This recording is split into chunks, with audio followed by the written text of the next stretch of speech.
Bonjour à tous, je suis Loïc, membre de l'équipe l'expertcomptable.com et aujourd'hui nous allons vous parler d'impôts qui vous concernent très probablement si vous êtes entrepreneur.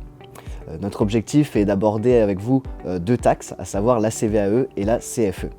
Pour comprendre ces infos, il est tout d'abord important de comprendre ce qu'est la CET. Depuis 2010, la contribution économique territoriale, donc CET, est due par les personnes exerçant une activité professionnelle à titre habituel non salarié.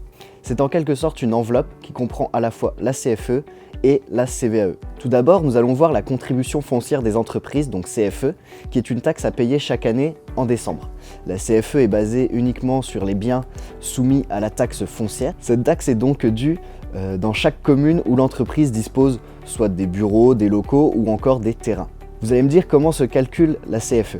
La CFE est calculée en fonction de la superficie et des biens qui sont affectés à votre société et de leur valeur locative. Les créateurs d'entreprises sont exonérés de CFE la première année civile. L'année suivante, ils ont droit à une réduction de 50% sur la base d'imposition. Mais la CFE peut également dépendre du chiffre d'affaires réalisé. Vous pouvez par exemple en être exonéré si vous avez réalisé un chiffre d'affaires de moins de 5 000 €. Lorsque la valeur locative est très faible, il y a une cotisation forfaitaire minimum qui est établie à partir d'une base dont le montant est fixé par chaque commune et qui dépend, là encore, du chiffre d'affaires réalisé. Comment la déclarer ? Pour la déclarer, il vous faudra assez simplement remplir votre déclaration initiale de CFE, puis l'envoyer au service des impôts, avant le 31 décembre de l'année de création de votre activité. Ce formulaire est un document généralement adressé directement par les impôts à tous les créateurs.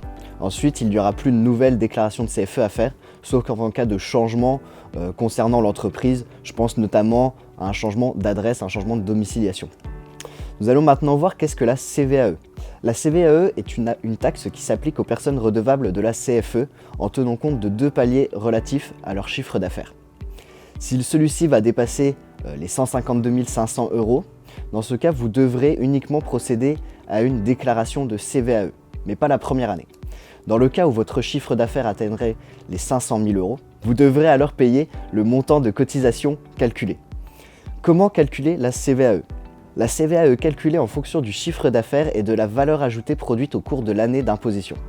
Pour connaître le montant, il faut multiplier le taux d'imposition, qui est calculé par rapport à votre chiffre d'affaires, à votre base de valeur ajoutée, qui lui correspond à la différence entre les produits et les charges de votre entreprise.